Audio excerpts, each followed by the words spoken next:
السلام عليكم. مساء الخير. اعتقد احنا نحتاج نبدا لان طبعا في احنا اخر اليوم وللاسف كل التاخيرات بتيجي علينا. فاحب ارحب بحضراتكم. الاول انا اسمي هبه خليل، استاذ العمران المستدام في كليه الهندسه جامعه القاهره، وبارت من نلجا او Network of Governance in Africa، ممثل مصر في هذه النتورك. ويسعدني النهارده ان انا اكون المودريتور للسيشن الخاصه بال AI powered. Je ne suis pas responsable des parties, donc ce sont des données d'ingénierie à la charge, plutôt dont la charge incombe aux autres ministères. Donc je me concentre sur les données qui me concernent. Pour réaliser nos objectifs, nous avons parlé des défis et des différents types d'usagers. Pour pouvoir accompagner l'ensemble, nous avons pu construire la pyramide et l'infrastructure en tant que service, IaaS, Infrastructure as a Service, ou bien on fait des serveurs pour la région, par la partie qui a besoin du matériel. Deuxième chose, donc, je fournis les cartes de base, des images aériennes, des photos aériennes, sur lesquelles, à partir duquel on peut extraire des données utiles. Troisième chose, donc, je ne peux pas construire un centre qui englobe toutes les spécialités du pays, donc je ne sais pas comment ça va fonctionner. Donc nous avons opté pour une plateforme en tant que chaque partie a une plateforme à travers laquelle je peux construire mes applications. Donc pour accélérer, pour contraindre le temps, donc on fait un flux de travail. Par exemple, les instances éducatives. Donc, si par exemple je crée une autre école, donc je lui fournis des formules, bien des modèles, et pour donc je fais entrer de différents types de données. La première étape, c'est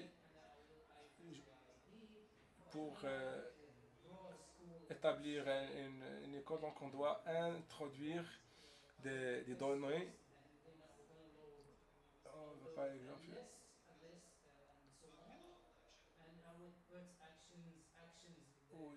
je clique sur le... Donc j'ai fait une configuration sans pour autant être un programmeur. Donc c'est une plateforme qui travaille grâce à une application. Et vous voyez le modèle ou bien le design de cette application. Donc l'utilisateur il va introduire son nom, le modèle passe, et va enregistrer l'accès. Donc il va zoomer sur la zone sur laquelle il va introduire il va entrer les données de la conservation. Ce sont des données virtuelles. Donc je peux tracer les codes. Donc j'ai eu des informations concernant une école. Donc le SDI, donc ça arrive au niveau de révision, et donc c'est approuvé par la suite s'il respecte ou bien s'il se conforme aux conditions sine qua non, aux conditions préétablies. Donc, par exemple, je veux consulter les indicateurs de performance du réseau routier. Comme si je travaille en Excel, donc je sélectionne les zones sur lesquelles je veux travailler. Donc par la fin, ça me donne, comme vous voyez, des indicateurs de performance sur les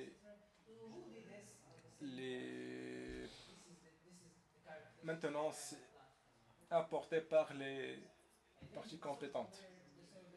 Donc, vous ne pouvez pas procéder au flux de travail. La dernière chose, c'est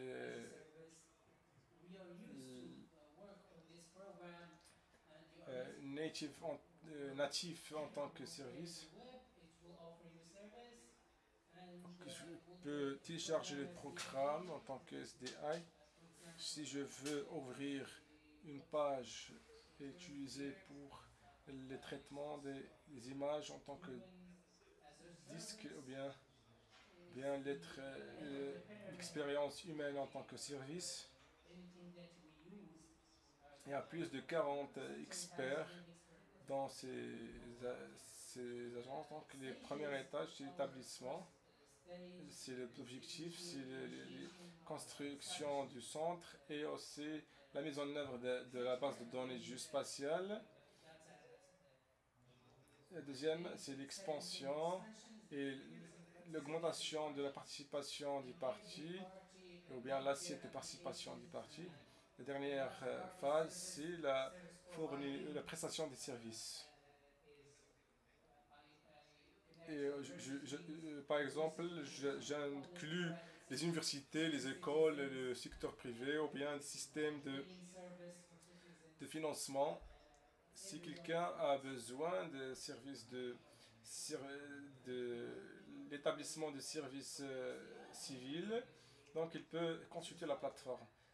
En fin de compte, nous avons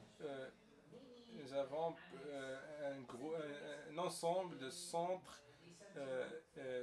comme le NSDI, le NSDI MOP, la production 3D des cartes, la détection de changements, la registration cadastrale et foncière.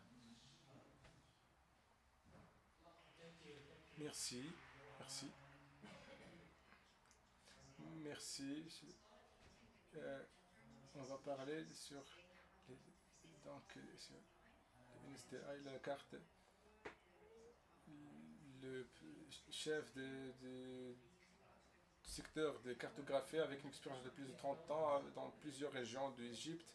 Il a un master de l'ITC. À vous la parole, monsieur. Bonjour. Bonsoir. Plutôt bonsoir. La journée est longue. J'espère que je serai pas trop. Je vais pas tarder. Ce qui m'aide dans le cadre de l'STI. Nous avons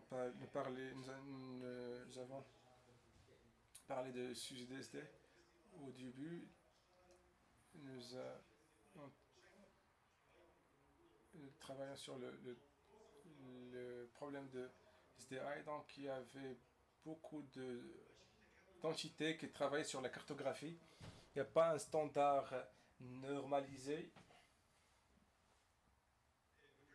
Il n'y avait pas un standard qui existe. Nous avons mis en place des standards et nous avons tiré du bénéfice qui avait plus un système. L'entité travaillait depuis 2011 dans la même référence. Nous avons une propagation des références au niveau de la République qui est bien trop cherchée par l'État, donc sur lequel il y a beaucoup de demandes.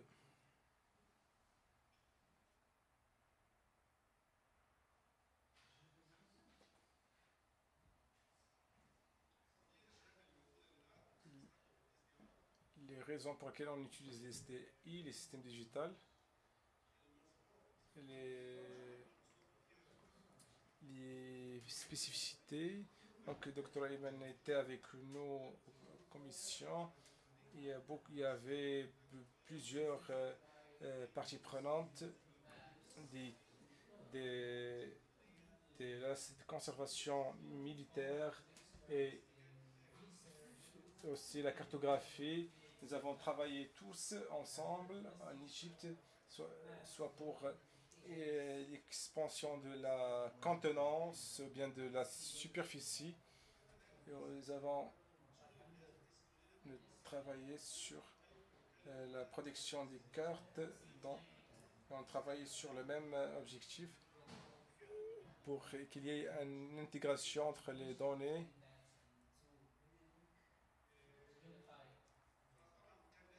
Il était essentiel qu'il y ait une feuille de route, une carte unifiée pour aider l'État à travailler dans des lieux. Et on travaille dans un système de GIS unifié. Nous devons œuvrer à travers le UNGGIM et IGF et utiliser les mêmes étapes existantes au niveau de la commission. Il y a 9 axes principaux. Nous parlons de les données, l'innovation, les standards, le partenariat. Et nous avons beaucoup travaillé sur ça. Partenariat avec les universités dans la formation des gens et aussi le système, plutôt le secteur privé et la politique de domaine de l'État qui aide à tisser des relations de partenariat avec le secteur gouvernemental, entre le secteur gouvernemental et le secteur privé, différents qui fournit prête des services incessamment. La carte de base Égypte, il couvre l'ensemble des zones urbaines et rurales avec des cartes bien détaillées. Et il fallait mettre en place les cartes avec des mises à jour continues et l'intégration avec les données déjà existantes et les standards dont nous avons parlé. J'utilise le réseau c'est la base de la réalisation et l'élaboration des cartes. Ça renforce la vision mise par l'État, le partenariat qui existe avec la carte de base, avec l'autorité égyptienne des territoires et aussi l'agence militaire, l'autorité militaire des territoires en Égypte. Beaucoup de points sur lesquels nous travaillons. Donc la région agricole qui est délimitée en couleur rouge, plus de 300 000 km, 100 000 km², des images aériennes et spatiales à travers lesquelles nous élaborons des cartes. Les cartes ont été faites à base d'images. Ils peuvent atteindre 60 couches différentes avec des constructions résidentielles, des voiries, des transportations, etc. C'est les composantes elles-mêmes des systèmes contiennent des logiciels et aussi des photos aériennes et des stations de travail. Les résultats, nous avons élaboré 125 000 km² de cartes de base.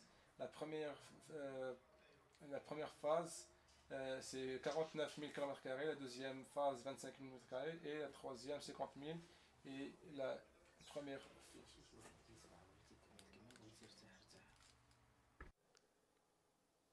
شكرا.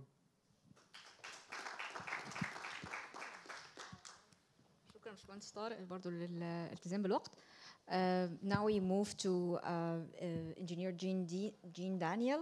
He's the vice president of sales and marketing in Omeo Space, and they are working more in remote sensing. So JD, please, the floor is yours. Thank you.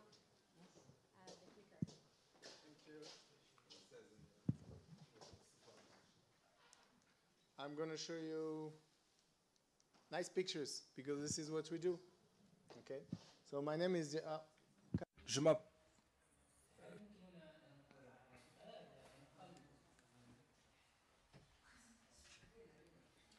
C'est parfait, merci. Est-ce que c'est bon pour que je parle l'anglais pour tous? Nous prenons des images et nous donnons ces images à ce monsieur pour en faire des choses. Nous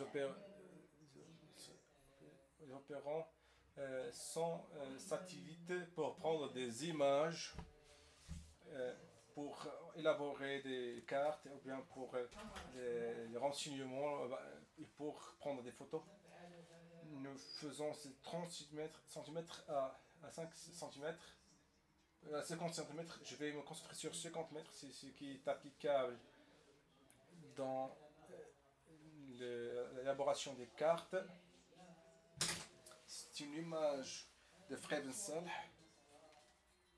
On peut voir ici, il y a une terre agricole.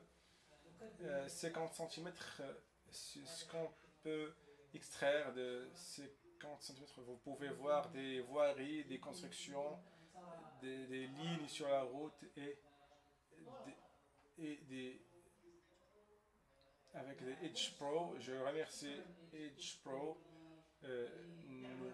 Nous leur donnons accès à un ensemble de données. C'est un projet en Égypte. C'est un projet qui a duré pour 4 ans aujourd'hui. Et nous contrôlons chaque coin de 75, plutôt des centaines de kilomètres carrés en Égypte. C'est ce que nous sommes en train de collectionner.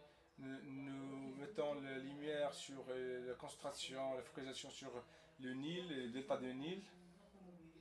Lorsqu'on collecte les données, on les compare avec les données précédentes pour détecter les changements, et les changements au niveau des constructions, au niveau de planification, et voir s'ils sont légaux ou pas, et pour savoir comment les choses apparaissent pour l'agriculture. On peut voir la différence entre les saisons et les mois. On peut voir la différence entre les aspects agricoles de la terre. C'est un exemple, c'est l'Arabie Saoudite. Nous sommes en train de dénombrer les arbres. On pose selon les points en vert représentent des arbres.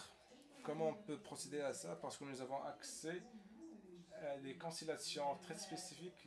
Ces constellations très uniques dans le marché et habilitées pour collecter des centaines de kilomètres et de l'empreinte. C'est 150 km. L'Arabie Saoudite et 2 millions de kilomètres avec 9 satellites. Nous sommes en mesure de collecter des données, des images satellitaires. Ça nous donne une idée de ce qu'on peut faire sur le plan global jusqu'à nos jours. Un autre exemple, c'est l'agriculture, c'est les terres agricoles en Arabie Saoudite. Vous pouvez collecter beaucoup de détails des arbres, identifier des arbres. On peut identifier les forages et aussi les serres. Ça, en Tunisie. J'ai pris quelques images de terres arables. Ce sont les différences saisonnières. Si on zoome, par exemple, j'aimerais que si on fait le zoom, c'est ce qu'on obtient. C'est la différence, c'est les véhicules agricoles qui traversent la terre. Donc les exemples, je pense à un autre exemple en Égypte, si on zoome, donc les rectangles, les petits rectangles sont les détails qu'on obtient. Chaque sont des constructions de, agricoles.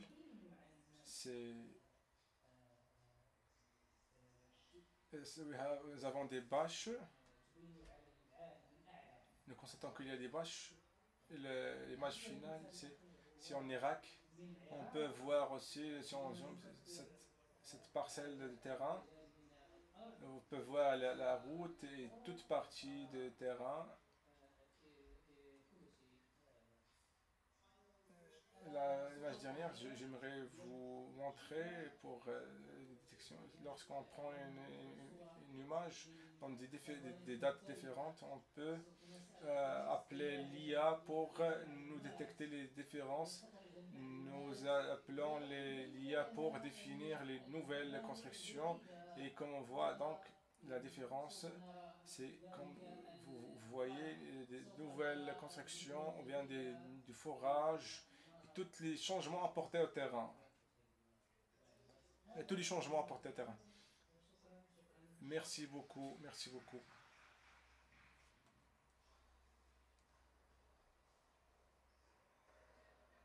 Je pense que nous avons une bonne idée sur les NSDI et les changements spatiaux sur lesquels a parlé Mohamed Hussein.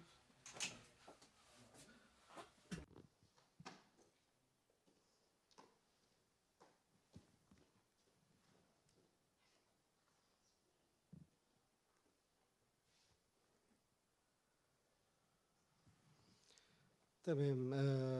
هنستعرض دلوقتي 4 نماذج من المراكز الأساسية اللي تكونت بعد ال SDI معتمدة على الانفراستراكشر اللي كنا شرحناها، الهرم اللي عملناه. فأول حاجة كانت البداية بتاعتنا ال Change Detection Center أو مركز المتغيرات المكانية. احنا لو جينا نشوف الصورة دي، البيفور دي كانت قبل ثورة 25 يناير، والأفتر اللي هي على اليمين دي بعدها. فلو شفنا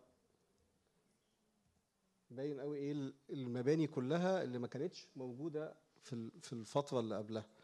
فده كان ضروره ملحه جدا ان احنا لازم نشوف حل للموضوع ده، وبقى عندنا هدف اساسي ان احنا لازم نحد من الظاهره دي، وكمان ان احنا نحط طريقه لمتابعه كيفيه معالجه الوضع الحالي ده.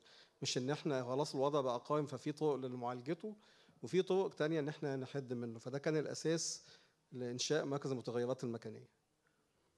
الستيك هولدرز الاساسيين اللي اشتركوا معانا في المشروع ده، الاول اللي جوه المستطيل الاسود ده الجزء بتاع الاوبريشن. فالبدايه كانت وزاره التخطيط والمساحه العسكريه عملوا المركز الاساسي او المركز الرئيسي. ده كان بيطلع التغيرات باستخدام الصور الأقمار الصناعيه زي ما شفنا من شويه. انا بسميها متغيرات مش مخالفات، ان هي لغايه دلوقتي تغير ممكن يكون قانوني او غير قانوني. بعد كده المحافظات كلها بتبدا تاخد التقرير اللي طلع من المساحه العسكريه وتبدا تشتغل عليه وتشوف التغير ده فعلا سليم ولا لا. فده كان الجزء بتاع الاوبريشن. التطور الثاني اللي بعده ان بقى مجلس الوزراء بيتابع بنفسه التقارير دي، كونكتد معانا او رابط مع المنظومه دي، وجهات الولايه او الوزارات اللي ليها اراضي خاصه بيها فبدات تتابع التغيرات اللي بتحصل عليها برضو. وطبعا رئاسه الجمهوريه كعنصر اساسي بيتابع كل الاحداث دي. فكل دولت بيقدروا يشوفوا الداشبورد اللي انا هعرضها في الاخر. المركز الرئيسي التكوين بتاعه مكون من 30 خبير بيشتغلوا على برامج لمعالجه الصور، وعندهم اوتوميشن للورك فلو بتاعهم، ان هو واحد بيراجع، واحد بيعمل كواليتي، واحد بيطلع تقرير، بحيث ان احنا نقدر نوزع الشغل على العدد الكبير ده. وبنعتمد على صور الاقمار الصناعيه على السكوب 3 متر عشان نستنتج التغير، وكل فتره بيبقى فيه السكوب 30 سم او 50 سم علشان ااكد بعض التغيرات الهامه، ان انا صعب جدا اصور بشكل يومي بدقه عاليه 30 سم او 50 سم. فاحنا من هاي ليفل لللو ليفل عندنا كل الامكانيات ان احنا نقدر نستنتج التغير اللي بيحصل ده. بالنسبه للجزء الخاص بالمحافظات، فكل محافظه تابع ليها مراكز، التقسيم بتاعنا في مصر مراكز او احياء. ففي 26 محافظه مشتركه في المشروع ده بتشتغل فيه، مشتغله بنظام ديستريبيوتد، يعني انا كل جهه عندها الانفراستراكشر بتاعتها، فلو حصل انقطاع في الانترنت هتقدر تشتغل لوحدها. وال 26 محافظه تابع ليهم في الفيلد 292 مركز بيشتغلوا فيلد انسبكشن او تحقق ميداني. انا بوصل لغايه المبنى واشوف الوضع ده ايه، واشوف الاوراق القانونيه وابعت الرد في الاخر للمحافظه، وهكذا. فبقت ضابط العمل مركز رئيسي بيستنتج التغيرات بتاعتي من استخدام صور الاقمار الصناعيه، بيبعتها للمحافظه، المحافظه بتوزع الشغل على المراكز وتتاكد من العناوين والتفاصيل بتاعه المكان اللي الفيلد هينزل يروح له في خلال المراكز. بعد ما الفيلد بينزل بيرجع البيانات للمحافظه تاني تعمل فيريفيكيشن وكواليتي كنترول عليها، وبعدين بيرجع للمركز الرئيسي اللي في المساحه العسكريه علشان تطلع التقارير بتاعتي وتعمل مؤشرات اداء تساعد وزاره التنميه المحليه والمحافظه وكل الجهات المعنيه ان هي تقدر تشوف انا مخلص قد ايه وعامل قد ايه بالظبط. وده شكل طبعا تفصيل ايه مش هينفع نقوله دلوقتي. في الاخر انا عندي مثال مصغر هنا، بيانات غير حقيقيه طبعا، بيانات افتراضيه. لو انا في محافظه معينه فانا بقدر اختار من المحافظه دي المكان اللي انا عايز اتابعه من الداشبورد دي، واقدر اوصل لغايه المبنى نفسه من الجدول اللي تحت ده لو انا دوست على اي لينك من دول، واشوف البيانات بتاعتي اذا كان ده قانوني ولا مش قانوني، وتم عمل الفيلد انسبكشن ليه ولا لا. وفي الاخر ممكن اطلع الكلام ده يعني اعمل له اكسبورت، اطلعه على اكسل او اعمل له برنت او اي حاجه انا عايزها. فده كده باختصار سريعا عشان الوقت، انا بستميحكم عذرا يعني ايه الوقت ضيق، بس ده باختصار الموضوع اللي اتعمل. بس الموضوع ده كبير جدا وبدأ 2017 ولغايه دلوقتي شغال، قدرنا نطلع 1,200,000 متغيب، وقدرنا نجيب عائد في اول سنتين بس 17 مليون جنيه للدوله، من ان احنا نقدر نعرف فين الاماكن المخالفه في الظروف الصعبه اللي كانت الفتره اللي هي بعد الثوره دي. الحاجة التانية اللي هتكلم عليها التسجيل العقاري. طبعا التسجيل العقاري أكيد أنا مش محتاج أقول أهميته في مؤتمر زي اللي احنا فيه في والثورة العقارية والحاجات دي، احنا هنختصر الجزء ده نظرا للوقت. بس أنا هتكلم إن احنا طلع مصر عملت قانون اسمه قانون رقم 9 للتسجيل العقاري. القانون ده سهل الإجراءات جدا، إن أنا عايز أحفظ حق المواطن وحق الدولة من خلال إن كل واحد يبقى الملكية بتاعته موثقة ومسجلة. دي حاجة أساسية عند أي دولة. فالقرار طلع وبدأنا ونفذناه يوم 7 مايو 2022. نفذنا الجزء الخاص بالرفع المساحي، ان انا بحتاج في معظم الطلبات العقاريه اللي عايز اسجلها ان حد يروح يتاكد من العنوان والمبنى كام دور، ويقدر ياخد القياسات بتاعه الوحده او الارض اللي بقيسها عشان تتسجل في العقد. ده من ضمن الاشتراطات بتاعتي، تتسجل في العقد اللي معاك، اشوف المساحه اللي على الواقع مطابقه للعقد اللي مسجله ولا لا. فالخطوه اللي قمنا بيها من خلال خرائط الاساس اللي عندنا من خلال منظومه الاس دي اي هي الجزء ده. الموضوع ده اتعمل في وقت قياسي كان في شهر، وكان شهر رمضان. لو رجعنا للتواريخ يوم 7 مايو ده كان اول يوم بعد العيد الصغير يعني في الفتره دي.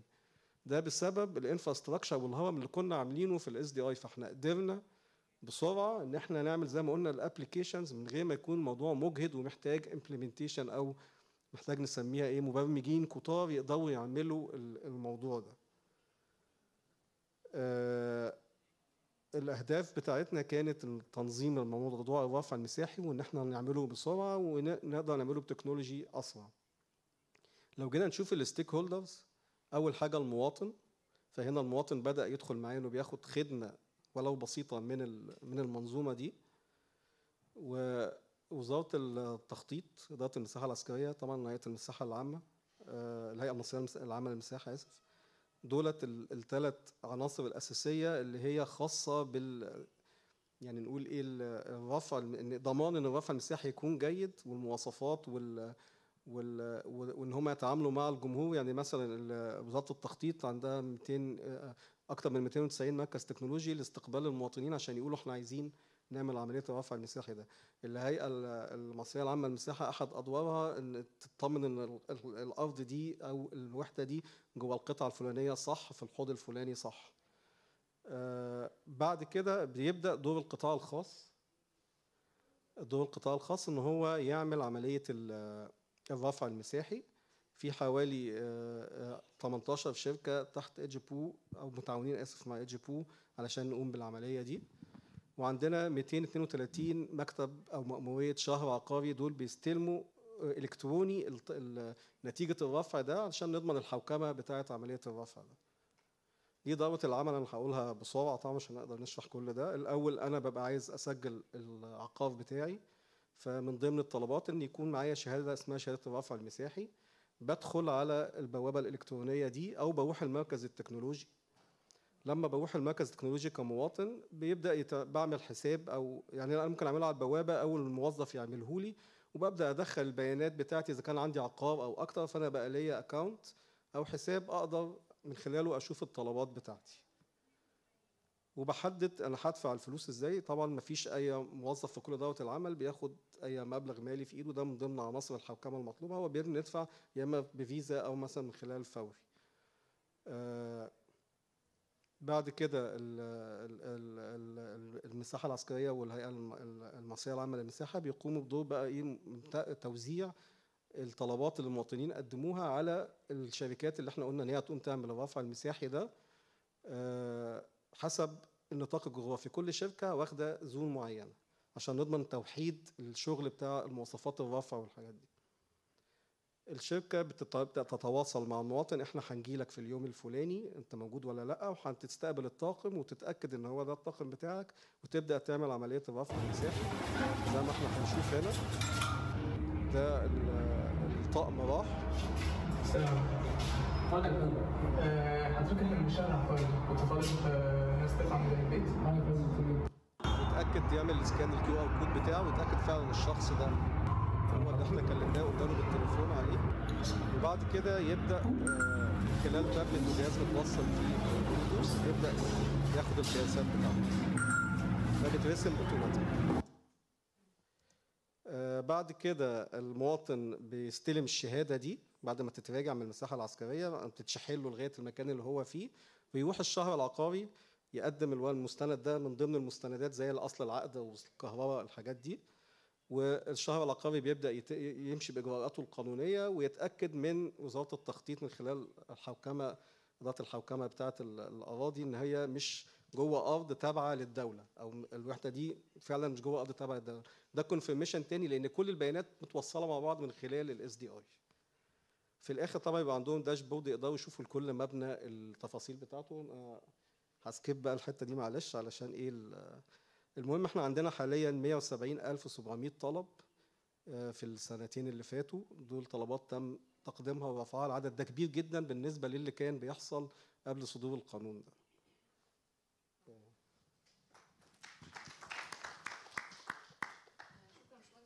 في تو ابلكيشنز، معلش هنطول عليكم، اخر تو ابلكيشن ان شاء الله نتكلم عليهم. باشمهندسه امل، باشمهندسه امل برضو اكسبرت في الجي اي اس وريموت سنسنج، وكانت بتشتغل في الكابماس في هيئه العامه للتعبئه، الهيئه الجهاز المركزي للتعبئه العامه والاحصاء.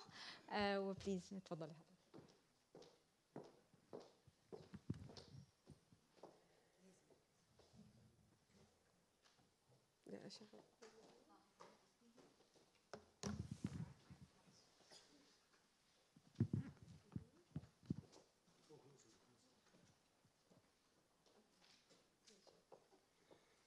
السلام عليكم. انا مش هطول عليكم طبعا، احنا عارفين ان احنا وقت اتاخر معانا قوي.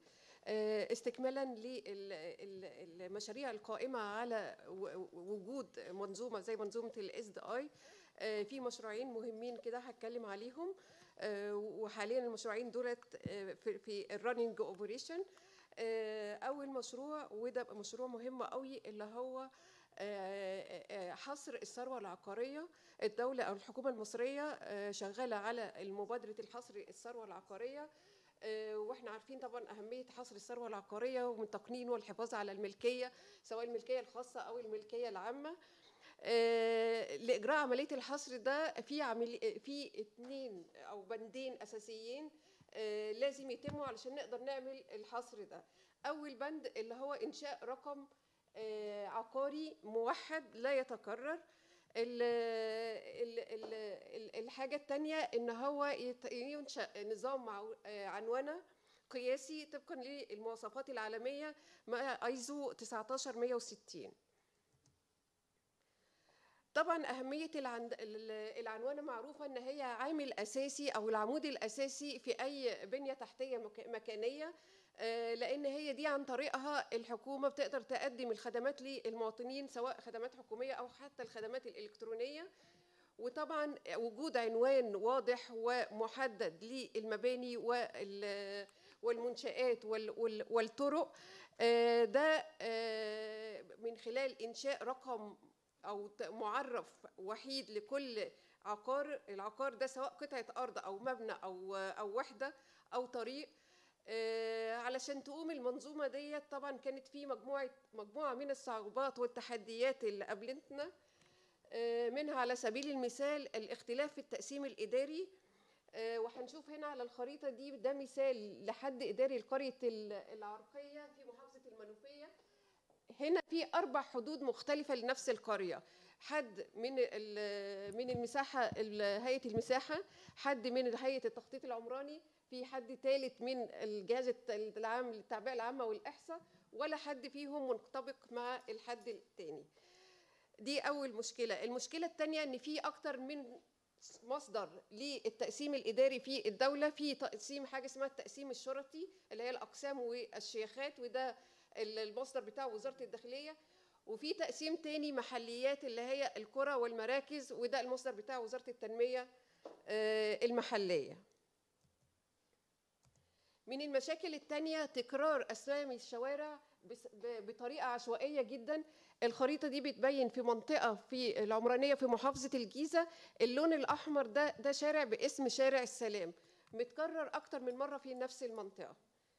الحاجة التانية برضو في مشكلة تسمية الشوارع أو في العنوانة، إن ممكن الشارع الواحد ليه أكتر من اسم، في اسم سابق واسم حالي واسم شهرة، فده بيعمل تضارب ما بين البيانات في الجهات الحكومية. في الكهرباء متسجل باسم، في الضرائب متسجل باسم تاني، وهكذا. برضو من ضمن المشاكل غياب أسماء الشوارع في بعض المناطق خصوصا القرى والمدن العمرانية الجديدة. أيضا من المشاكل والتحديات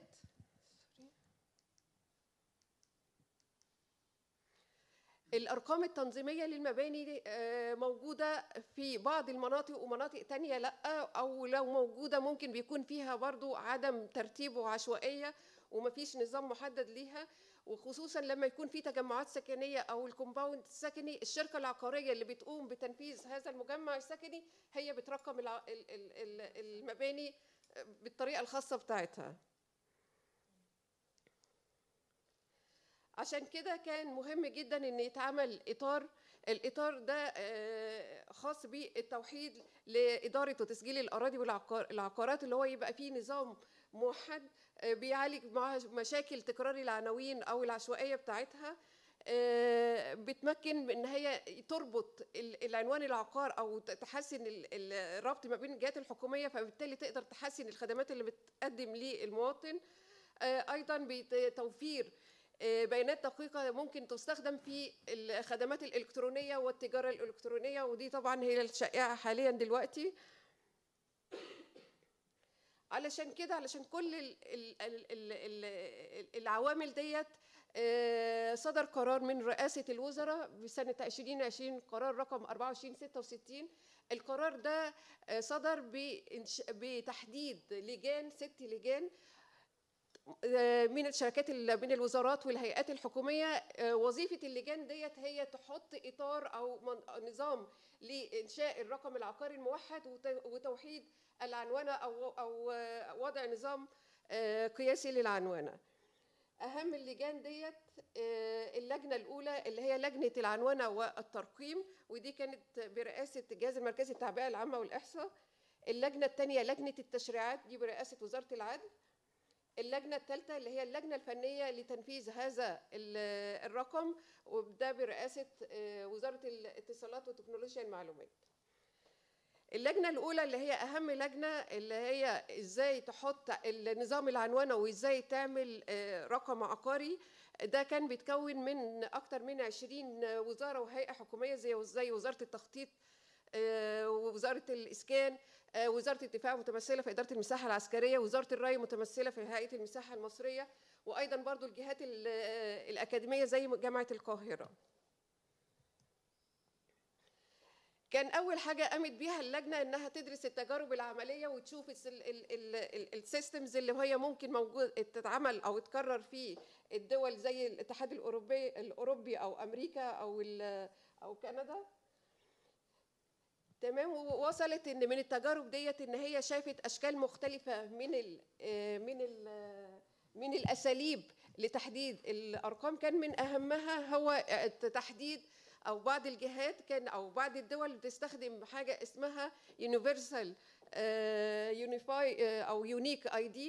ده رقم بيتخلق عشوائي من السيستم، وبيتكون من 32 هكساديسيمال ديجيت، وبيتكرر عمره ما يتكرر لأنه في عدد احتمالات 5.3 في 10 أس 30 احتمالية. اللجنة دي حطت شروط مكونات الرقم القومي العقاري، من أهمها اللي هي هقولها اللي باللون الأحمر، إن هي دي ماست بي إنها تكون موجودة في الرقم. إن الرقم العقاري ده يكون رقم وحيد لا يتكرر، لا يعتمد على التقسيم الإداري، مستدام ومرن. ودي ال10 بنود اللي هي أو 10 شروط لازم تبقى موجودة في الرقم القومي.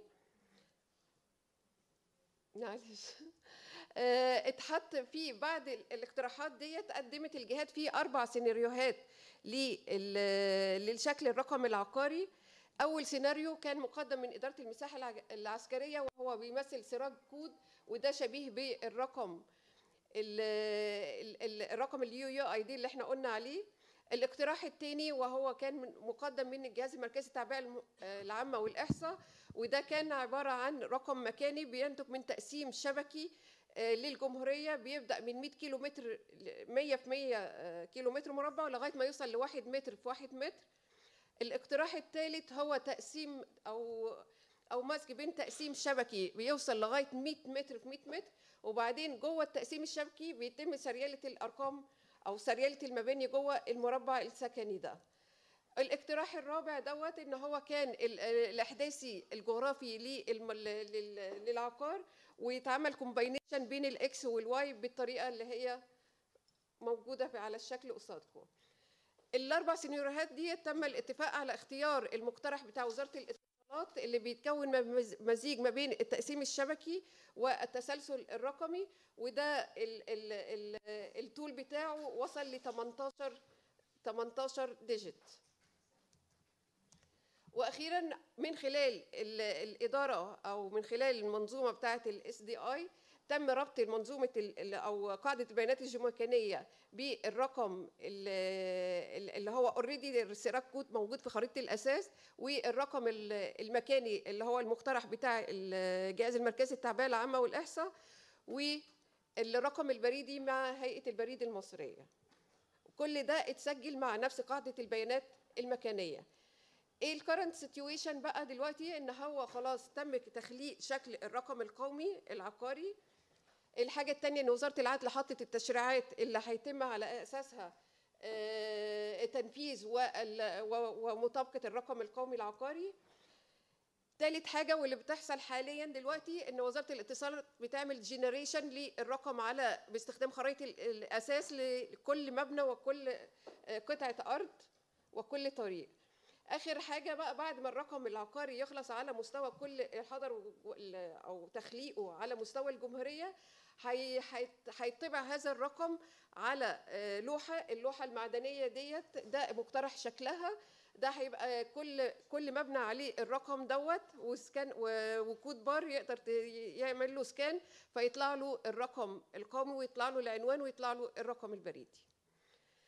تاني تطبيق اللي هيتم بيه استخدام خرائط الأساس في البنية المعلوماتية هو استخدامه في مرحلة مصر داخلة على تعداد مصر تعداد السكان والإسكان اللي هو هيتم في 2027 وبيتم العمل عليه من السنة دي. التعداد بيتكون من 3 مراحل: مرحلة ما قبل التعداد، أثناء التعداد، وما بعد التعداد أو نشر النتائج.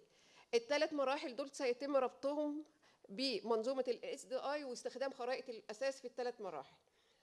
أول مرحلة اللي هي خاصة بما قبل التعداد إن هو بيتعمل أو تحديث أولا مكتبي استخدام الصور الأقمار الصناعية أو الجوية لخريطة الأساس على آخر وضع، ثم بينزل بعد كده تحقق ميداني وتجميع البيانات الوصفية. Après, on procède à rassemblement des données et des métadonnées et l'immatriculation des constructions. Par exemple, un chiffre d'identification. En comparaison à la cartographie de 2007, il y avait une carte en papier et on procède à travers un formulaire. Donc le travail matériel, donc ça prend du temps. Il y a une perte de temps et des coûts onéreux et aussi l'imprécision des données. Et cette application est une tablette sur laquelle on télécharge des cartes de base pour définir les superficies et aussi les espaces verts. Et aussi l'agent de cadastre procède à remplir les formulaires sur la tablette. Et aussi il rassemble les données et s'il y a une modification à apporter, donc il procède juste à travers la plateforme digitale. Donc il est continuellement mis à jour. J'ai une cartographie géospatiale pour passer à la phase d'énumération qui va commencer en 2027. Et merci.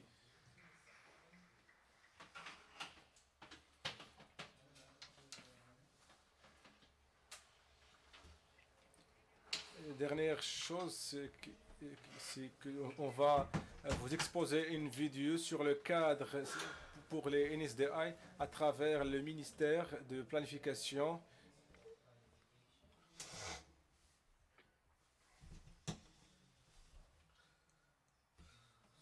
Pouvez-vous afficher l'écran?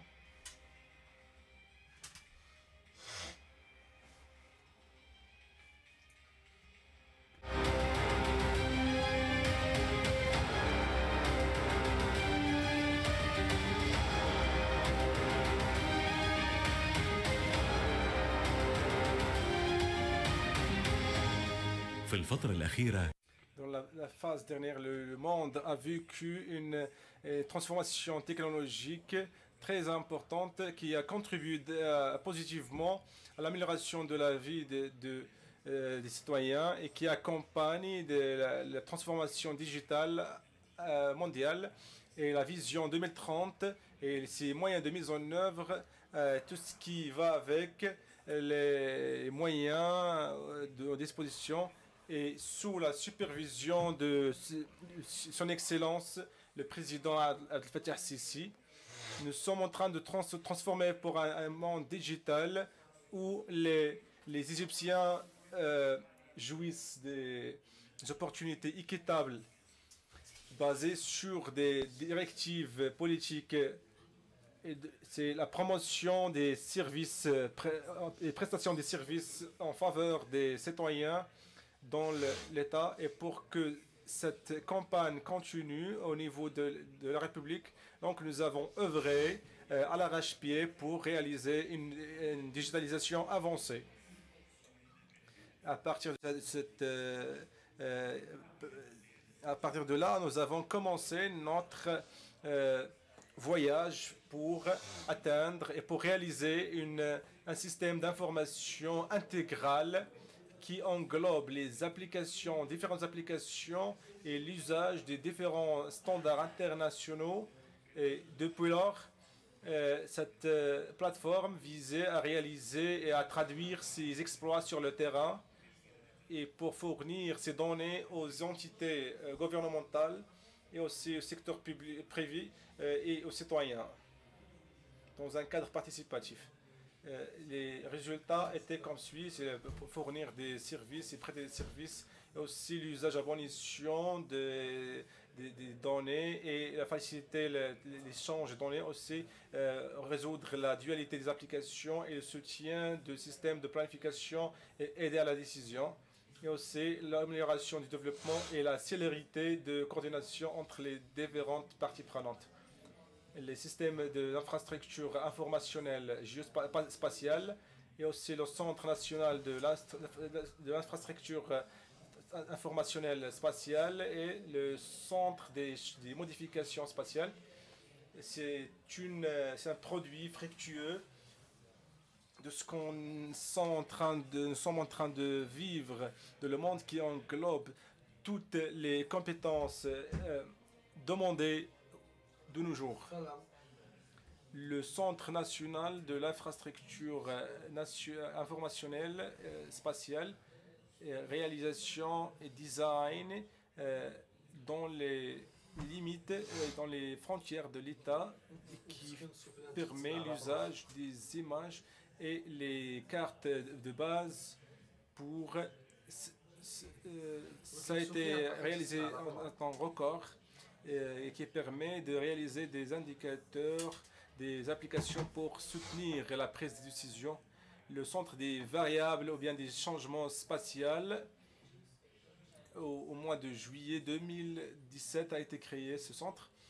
Et pour faire face à la construction aléatoire des logements et aussi procéder à des études de terrain bien ficelées afin, en 2017, à travers ces fonctions de ce centre, c'est l'étude de l'historique des contraventions relatives au foncier et aussi l'étude de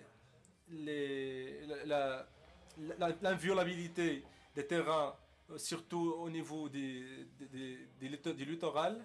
Et aussi, ce centre accueille ou bien reçoit des communications et des demandes d'enregistrement et d'immatriculation des fonciers.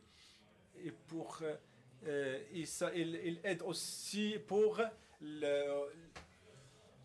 la mise en œuvre et l'exécution des jugements légaux relatifs au domaine de foncier dans le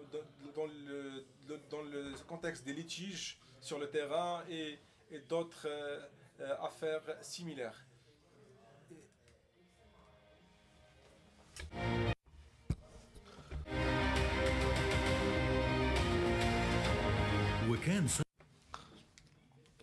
Donc, le résultat de tous ces efforts a été fait en un temps record et nous avons fait ceci dans 281 gérions avec 50 applications, 173 indicateurs et la formation de 71 départements à utiliser ces capacités. Donc, il est très important de faire référence à ce que cette application est utilisée pour garantir une vie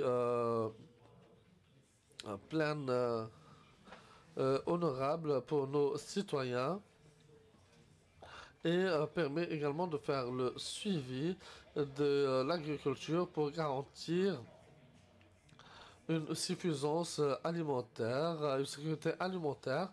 De cette façon, le pays, la nation égyptienne est en train de créer ce que nous avons voulu faire depuis des milliers d'années. Nous sommes le futur des États l'Est des pays arabes et tout en préservant notre héritage.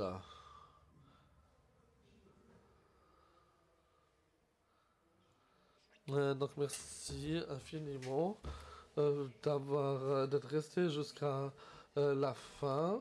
Donc nous savons qu'il est très tard, mais on voudrait voir si vous avez des questions très directes pour les participants. Sinon, vous pouvez continuer votre communication à travers le code QR.